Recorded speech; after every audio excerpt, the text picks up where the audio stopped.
Style. Style is the answer to everything. Fresh way. So ayun guys, meron tayong i-unbox uli na deliver natin galing Indonesia. Bali ito ay Super Moto hoodie. Yan, bali ayan, galing po sa Pro Street. Ito, bali matagal-tagal na nating in-order to, halos bago may deliver inabot din ng 1 week. So ito ngayon natin i-unbox. Hindi ko alam kung anong sukat sa atin to or anong laki, basta tinulaan ko na lang. Pero maganda naman yung forum ng mga taga Indonesia. So tingnan natin kung ano yung tsura, malalaman natin ngayon. Bali nabili natin to sa Shopee lang may tinda nito. Bali tinake lang natin yung risk, tingnan natin kung legit. Bali binayaran na natin kasi hindi sila nagsi-COD, so cash natin binili siya. So ito na, unbox na po natin siya. Ito na, ito pala ngayon natin binuksan. Ayan yung kanyang box. Yung box niya is medyo ano naman, magandang tsura. Ayan, kita nyo naman, Racing Addict, B-Pass, Pro Street Extreme Riders. Congratulations, you enter the Extreme Pro Street Board. We purchase, you've been committed to be an extreme rider. Wow. Hoodie Apex Large. Sana kasya atin yung large. Ayan, ganda ng box niya, quality. Kala mo ano, high end, pero high end na rin to kasi medyo mahal na rin. Nasa almost 3,000 din yung presyo niya. Yan, bali ito na itsura niya.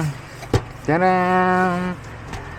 So ayan guys, ito na yung ating na-unbox. Kaya lang hindi natin alam kung kakasya.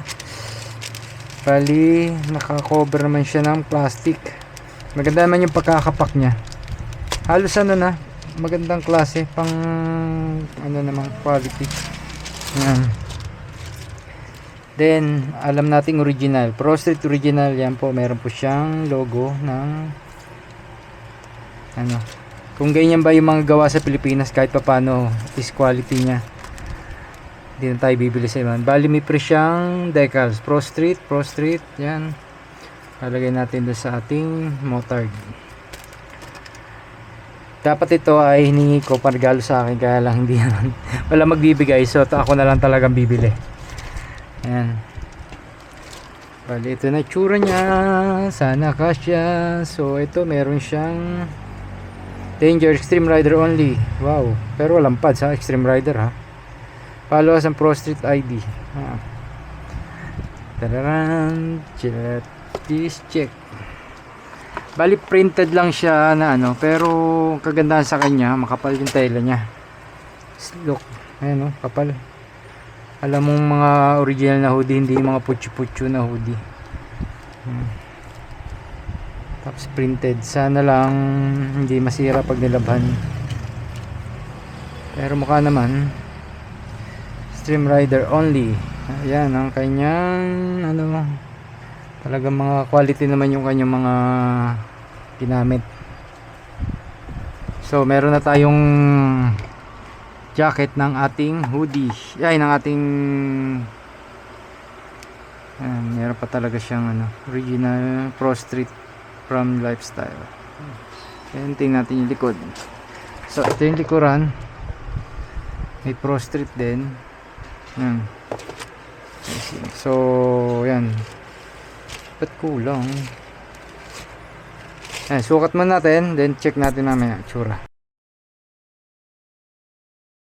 Ayan, so guys, ito na yung ating Pro Street na hoodie. Ayan. Ganda naman siya, fit na fit sa akin yung large, sakto lang. Pero pwede pa ako mag medium, kaya lang sakto na to. Look, quality naman yung ito niya.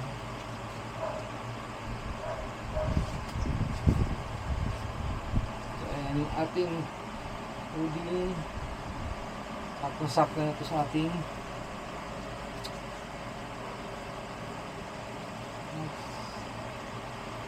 Wala lang siyang pads, pero sakto lang naman siya sa mga supermoto. Ang supermoto na sakto lang. Medyo kasya pa ito sa akin. Pero sakto lang guys. Okay. So, ito, cross street meron.